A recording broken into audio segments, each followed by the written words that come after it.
Welcome back, guys, to another album review, and we're doing The Killer's Pressure Machine. Look at this. Whew. And when people said they were getting Sam's Town vibes, I didn't literally mean they were getting Sam's Town vibes. This album, let's just get out of the way. It sounds like a Bruce Springsteen and Sam's Town if it was mixed into one album. That's Pressure Machine. Now, excuse me if I call this applying pressure, because I have no clue. It just spits out my mouth every once in a while. So if I say that, I apologize. I mean Pressure Machine.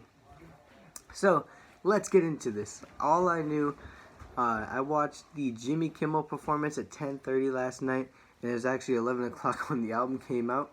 So it was kind of like perfect. And I listened to Runaway Horses. It wasn't Phoebe Bridgers performing with them. It was another girl. But it was still really cool. I loved it. And I was like, oh, this is so beautiful, you know? So then, I went to Target at 9 o'clock in the morning and bought the CD. So let's get into this. West Hills is beautiful. Let's just say this right away. All these songs are, I feel like they're more focused on the lyrics. And they still have their very cool production as well fitting into them. But their main focus is the lyrics and just the story about the boys getting killed by trains, and kind of just that quiet town of Brandon's hometown, and you know, just having these kids just die randomly when this town has usually nothing. It's like all good, you know, and there's no big news like that. So that's what this album is. And West Hill starts off very good, or great. It's a great intro.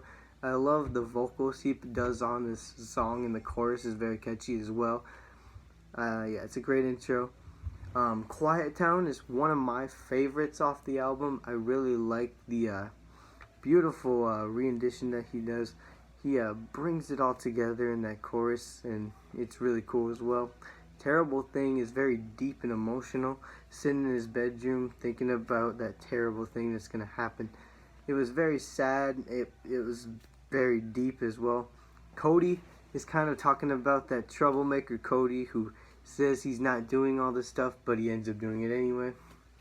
And that guitar solo on Cody at the end, oh man, so cool. That would be so cool live too. Sleepwalker has probably one of my favorite choruses, if not, no, probably my favorite chorus off the album. He says, everyone is afraid of something, even the strongest man alive. I love that verse. I don't know, it just caught me as soon as he said it. It was very beautiful.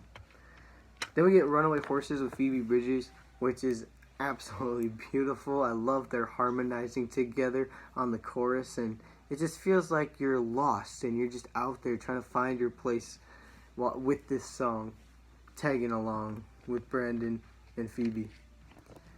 And with this album, like this suited album that this is, Phoebe was like the perfect collab to fit on an album like this. Then we get In the Car Outside, which was such a poppy, it was more imploding the Mirage with the pop, but it also felt something different as well. Then you get In Another Life, which is just him questioning a lot about wanting to be with this person, or you know, or if he doesn't want to be with this person, you know, he just wants to know like if this person will stay with him throughout this life and in the next. Then we get Desperate Things, which is just more of a softer electric guitar, and it really reflects on the things that you can't even realize is happening in this album. You kind of just get that reflection time to think of how crazy this album has been.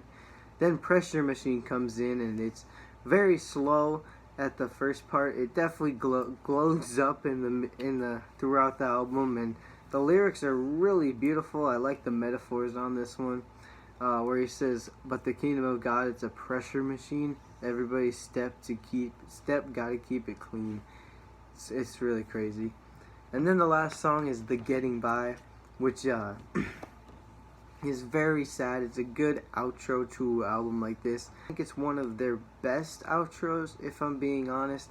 Yeah, I think Everything Will Be Alright is probably still my favorite. It just wraps everything up in Hot Fuss. This wraps up everything in Pressure Machine, you know? So it very well fit to this album. The whole album is beautiful. I love it. I love the little interludes in between. It really set the setting or the mood for the album as well. And just talking about like the train and how like people could die by getting hit by a train, which, you know, that obviously will probably happen. And just the end of this lyric sheet where they have a train station and the railroad crossing, it's crazy to see this, man. This album is beyond explaining. Like, I just had a hard time explaining how beautiful this album is. It's probably one of their best. It doesn't beat Hot Fuss for me. I still think that one has more nostalgic to me as well, but it definitely beats Sam's Town, and it's number 2 for Killers, and it might be one of the best albums of the year. Just from listening to this, I couldn't see anything wrong. I couldn't see any problems. Killers, Pressure Machine, they get a 10 out of 10 for the year. Beautiful. I love it so much. Thanks for watching.